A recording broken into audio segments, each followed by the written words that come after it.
Hi, welcome to Madurai பக்ஷி. இன்னைக்கு நாங்கள் ஒரு இடத்துக்கு வந்திருக்கோம். அது எங்கன்னாக்க என் ஃப்ரெண்டோட கார்டன். அது எஸ்எம் கார்டன்னு பேர்.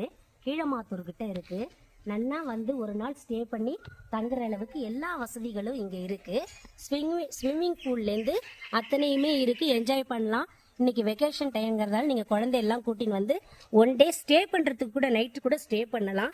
நீங்கள் எல்லாம் வந்து தங்கி இருந்து சுற்றி பார்த்து, இது வந்து ஒரு ரெசார்ட் மாதிரி இருக்குது. ரொம்ப நல்லா இருக்குது. சுற்றி தென்னை மரம், வாழை மரம், மாமரம் எல்லாமே இருக்குது. 4-5 ஸ்விம்மிங் பூல் இருக்குது. ஜென்ஸு குளிக்கிறதுக்கு தனியாக இருக்குது, லேடிஸ் குளிக்கிறதுக்கு தனியாக இருக்குது. ஸ்டே பண்ணுறதுக்கு 2-3 நிறையா 4-5 பில்டிங்ஸ் வந்து கட்டி போட்டிருக்கா. எங்கே வேணாலும் நீங்கள் பெட்ரூமை வந்து செலக்ட் பண்ணிட்டு பண்ணிக்கலாம். 2-3 பேர் தங்குறவாள் இருக்கலாம், 10 பேர் ஃப்ரெண்ட்ஸுகள் தங்குறவாள் இருக்கலாம். ரொம்ப நல்லா இருக்குது. நீங்கள் இதை பார்த்து நீங்கள் ஒரு நாளைக்கு வந்து என்ஜாய் பண்ணிக்கோங்க. நான் இன்றைக்கி அதை ஃபுல்லாக என்ஜாய் பண்ணியிருக்கேன். என் ஃப்ரெண்டோடது தான். ரொம்ப நல்லா இருக்குது. தேங்க்யூ.